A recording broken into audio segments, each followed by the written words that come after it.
Good afternoon, good morning. This is Mark Johnson from Loyalty360. I hope everyone's happy, safe, and well.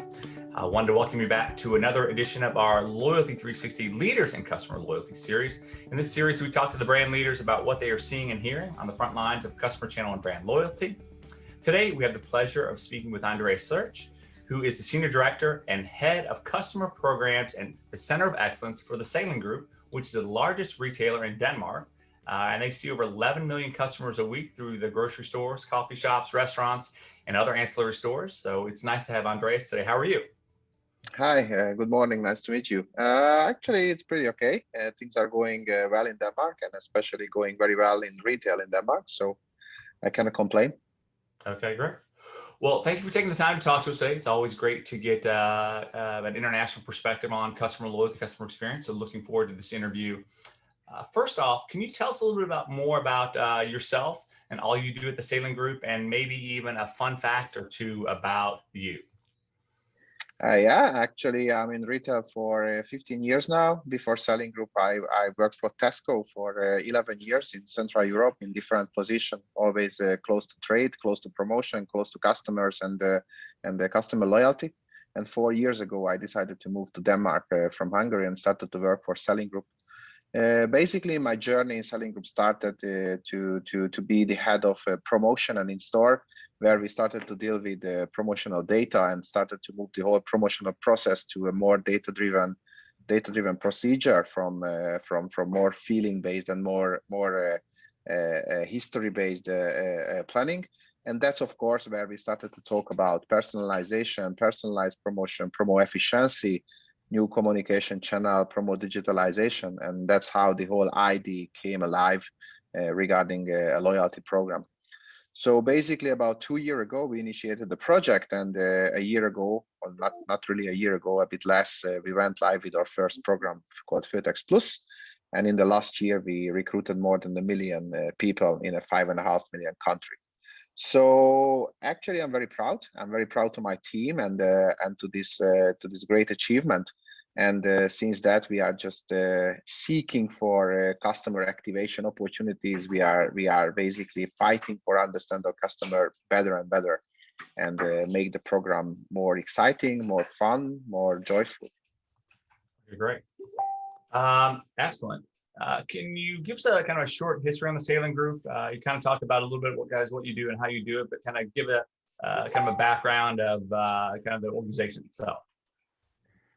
So of course, as you mentioned, Salling Group is the biggest retailer in Denmark. We are operating a few banners. We have supermarkets, hypermarkets, discount chain, department stores. We are also owning the Starbucks and the Cars Junior franchise in Denmark. And the whole story started about 60 years ago. So our founder, our great founder, founded the first store in the city of Aarhus, which is the second biggest city in Denmark. And then basically we just became bigger and bigger, introducing new brands and new banners in the country. It's also very important to say that we are owned by our own fund. So the foundation which our founder created. So we are absolutely financially independent, and it's a very, very nice position to be at if we talk in regards of developments and in regards of new directions in the company.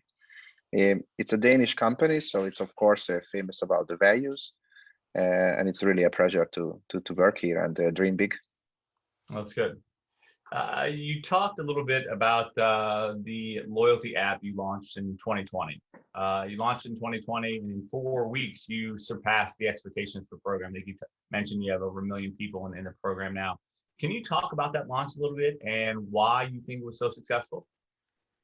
Yeah, so I think the internal commitment and the internal positioning of the apps were one of the key of the success. So we really had a huge team effort. So we worked together with commercial, with the formats, with marketing, with IT, digital, etc. So it was really a strategic priority for the company, and really it was the biggest hit in that period when we launched Føtex Plus. So I think this is really made it as a success story. The whole country technically talk about that. So we were the #1 app in the whole Danish app store. We were higher rated than Facebook or Google or TikTok in App Store. So that's really showed the awareness and the success story of the marketing campaign. The whole program focused on exceptional offers for the customers. So we are not a classic loyalty program. We don't give back points.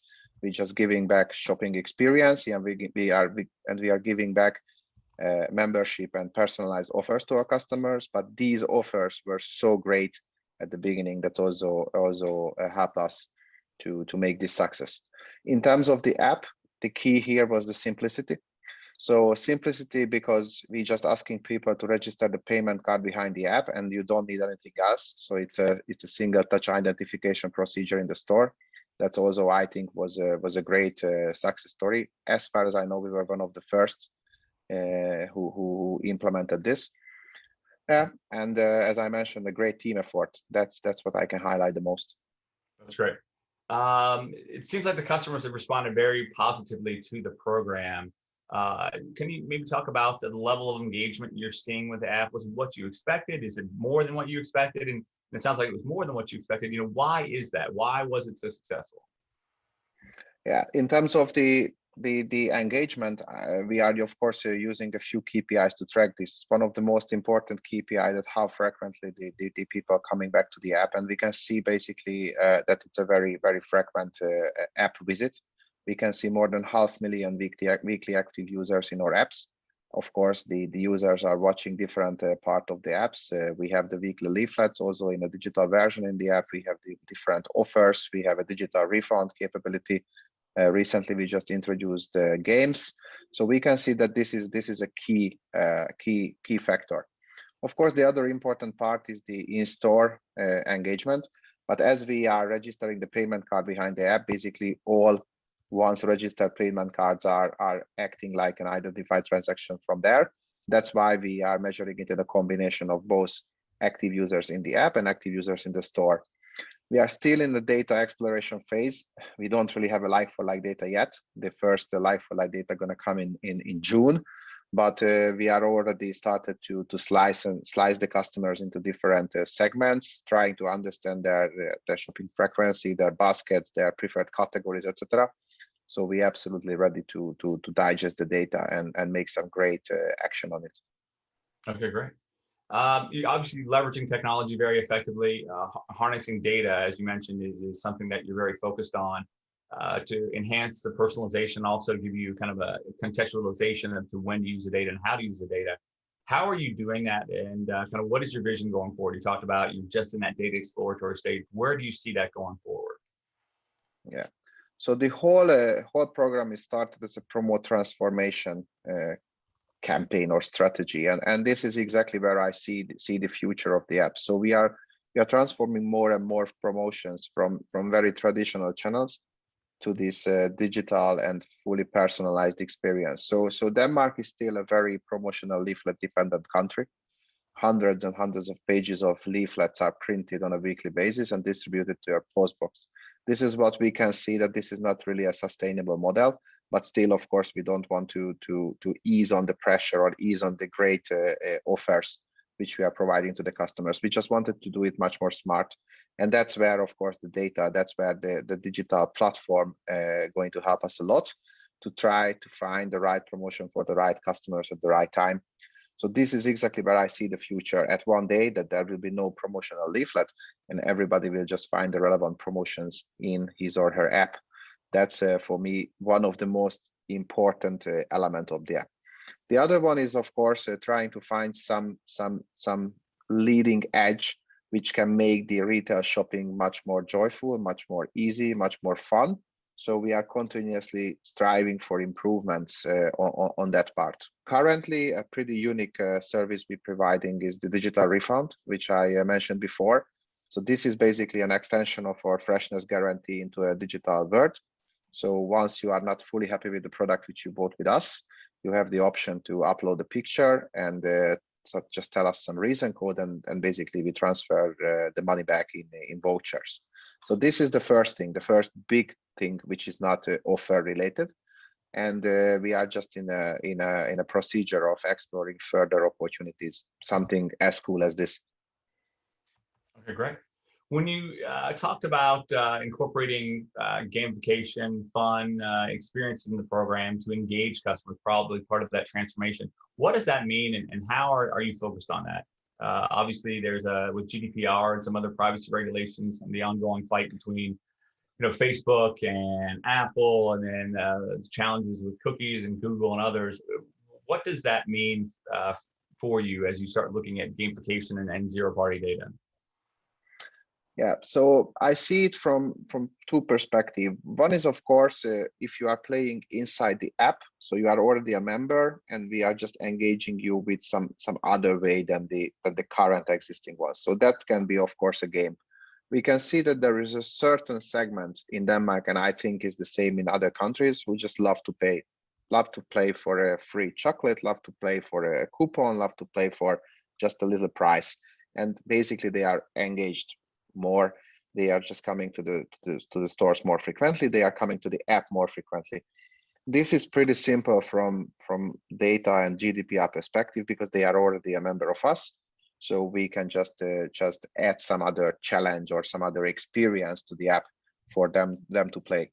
And then, of course, the other one is to try to find some new segment who is not already downloaded the app, because they were not interested what we are already offering, and extend the portfolio with some additional fun factors or challenges or experiences. And this is where we are working together with Cheetah Digital and with their experience library. And we are just try to explore that what other things than promotional offers can be more exciting for our customers or for our potential customers.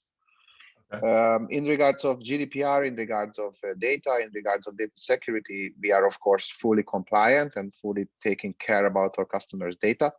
So that's just the golden rule, that we are never storing or never using the data for any wrong purpose. We just basically want to make this promo journey more simple for you. And that's how we are using the data, and that's what we are using the data for. Okay. Interesting. Okay. When you look at emotional loyalty, it's a very relevant topic right now for our audience, understanding what creates emotional loyalty from the brand to the customer and vice versa. What does emotional loyalty mean to you and to your brand? And also, how are you measuring emotional loyalty? It's a very good question. In classic retail, food retail, it's of course a very difficult story to build up that level of emotional loyalty, which other brands can. But what we believe in, that we would like to make the retail shopping trip better for you in case you are a loyal member. And what does that mean? Of course, can be very different for different people. For some, of course, price is a super important factor. For others, as a time, so as quick as possible, so we can help you before the shopping trip, during the shopping, or after the shopping trip, to complete the transaction, so to say, what you are having in the retail chain. This can be done, of course, with pre-selection of offer which are relevant for you during the shopping trip. It can be a better payment solution with a scan and go, that you don't need to queue at the till, or some after sales service with this freshness guarantee or some other guarantee related or customer service related things. So that's what we try to do, to give you as a loyal customer the right service around your retail shopping trip. That's what we are trying to also understand and trying to measure. How to measure it, of course, it's pretty complex. There can be subject matter KPIs on all of the services which I mentioned to you. But of course, the ultimate KPI to see if you are moving up on our loyalty pyramid and you became a premium member, who is of course coming to us very frequently with a huge basket, and of course engage with the app on a daily, weekly basis. So these are the KPIs which we are tracking and checking time to time, other than the subject matter ones which I mentioned. Okay, excellent. When you look at kind of emotional loyalty, do you think these types of passion or emotional connections help your customer loyalty efforts, or they make it difficult sometimes? We've heard both, that having a very emotionally loyal and engaged audience can make it difficult because they have to continue to innovate and push the engagement level of the customers. And some people think it's good. Well, what do you think? Having that emotional connection with your customers, is it good, bad, neutral, somewhere in the middle? I think is absolutely a good thing. From all perspective, we see it as a good thing. Of course, numerous studies are about how much more an emotionally engaged customer worth for the company. That's what I can also confirm. So, if you have an emotionally linked customer who love your brand and love your stores and love your shopping experience, that's of course much more easy to work with. But also on the other hand, we can see that they are much more willing to give us feedback and constructive feedback. They are much more willing to almost work with us on different concepts. They are much more forgiving to us in case we make a mistake, of course, if we are correcting it. And they are really keen to be listened, and they are very happy when they can see that their feedback was listened and we act on it. We are absolutely doing this. We are always watching and reading reviews on numerous different channels which they can give us feedback. And 90% of the cases, we just make the app and make the program better based on customer feedbacks. We have a million opinion, so it's that's the best to just listen to them. So I absolutely love to work with loyal customers who are emotionally engaged. Okay, great. How are your customers changing? There's a lot of discussion in our audience about customers changing, how they're changing, how you adapt to that, how to make sure that your marketing, your customer loyalty efforts are in sync. How do you feel your customers are changing, and how are you adapting to that? The key word here is e-commerce and an omni-channel way of shopping. So not just triggered by COVID, but even before we saw the trend. But since COVID happened, it's multiplied basically on all possible angle and all in all possible way how you can imagine. So all our e-commerce services or omnichannel and click and collect kind of services are just dancing on their operational edge. So customers really prefer to shop online, explore the products online, buy them online, pay them online, reduce the number of contacts with employees, with each other, make it safer. This is exactly and 100% the hyper trend which we can see. It's booming. And of course, this is what is the most important thing on our agenda to provide to the customers the smooth and seamless omnichannel shopping experience. And it's very simple to define omnichannel, just to make them shop how they want to shop. So if they want to come to the stores, they are welcome. If they want to pay online and pick it up in the stores, they are welcome. If they want to pay online and get it delivered, of course, they are also welcome. So that's exactly the story which we can see now. Okay, great. When you look at the measurement of your customer loyalty efforts, how are you measuring the efficacy, the success of those different efforts you have? Because you have a number of different programs and processes and continually evolving your program. But how do you measure the success of your program? Of course, number of members, of course, the activity level of our members, and then of course the ultimate KPI in retail, which is sales and market share. So these are the things which we are tracking. Obviously, as I mentioned, we're trying to set up a subject matter KPI for every single part of the app. But at the end of the day, what really matters, if the customers are shop with us, that's the most important part. Okay, good. What is the next big thing for customer experience and customer loyalty? Honestly, I cannot tell you that. Not because I don't want to, because we are still in an exploration phase. So we are having a quarterly discussion with our formats and with our leadership team that which direction should be the next direction. We have a couple of big things on our roadmap to explore further. Let's see. I think localization can be one very exciting story. We can see that customers are more and more interested again in the local community, in their local stores, the stories around the local stores. We also, of course, see that that environment, healthiness, eating better is also a super big trend. And of course there are much more which we are currently exploring, and we need to put our vote to which direction which we would like to go to. But maybe those are the biggest one. And of course, as I mentioned, the seamless omni-channel experience, this is almost like a hygiene factor which we need to complete in the very, very soon future. Well, it's good to hear that you're eating well in Denmark. The U.S. Doesn't quite follow the same paradigm, but hopefully we can change that coming through COVID. Hopefully people are getting more healthy. It's great to hear that that's a big focus of your audience for sure. When you look at the competitive landscape in Denmark, how do you think your customer loyalty, customer experience efforts are different than the competitive set? We were actually one of the last movers into the loyalty game in Denmark, but we were one of the last one. But I can say that we are the fastest growers for sure. The key difference between us and the others that we are giving back the value in a different way, like giving back to you 1% or 0.5%. So we decided not to do classic point collection, which most of the retail chains are doing. We are giving back the same or even more value in great deals and great offers and in great other services. So that's the biggest differentiator.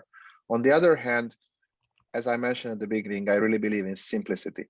So we have not a too complex app with numerous layers and numerous functions all around. Our app is a super simple, focusing on the things what matter, a kind of application.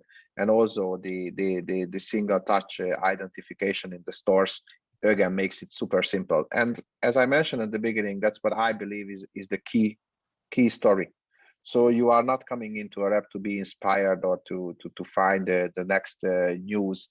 You are coming because of very functional, very important things you would like to focus during and before and after your shopping, and you find it immediately, and you can just use it immediately, and even your grandma can use it immediately. That is the key differentiator and the key success builder. Okay, great. What can Loyalty360 as a trade association industry do to help you and your efforts?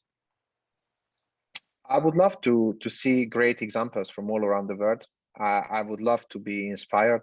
I would love to talk to other colleagues in the industry. I would love to see the next great idea which works in FMCG retail. That's for me maybe the most important, to keep a living and hands-on community around me where I can discuss my problems and where I can discuss my thoughts. As you said, that it's a super quickly developing industry. So maybe what was a trend yesterday is not anymore the trend tomorrow. So that's where I would like to be in the game, and I would like to listen at what is trendy. Obviously, there are countries where customer loyalty and digital loyalty is much more advanced than in Denmark or than in Europe. I would love to listen to those colleagues, what's going to come. Excellent. Yeah, and we have a lot of that. I know we're in the process of kind of getting you involved on the membership side. So we definitely have a peer group that you engage with through the brand panel. We actually just moved that onto our site, whether it's a McDonald's. We have an international working group that could be applicable to you as well. So I think there's a lot of great things that we could definitely help with you, should I say. And yeah, we'll definitely get a lot of that information over to you. Super. Great. Well, Andras, thank you very much for taking the time to talk to us today. It was very interesting to hear about the Salling Group and what you're doing, and just the great success you've seen over the last year. Obviously working with Cheetah Digital, but the internal efforts you have are very commendable. And again, it was great to hear what you guys are doing. Thank you so much. All right. Look forward to hearing from you soon. And thank you everyone for listening. Thank you. Bye.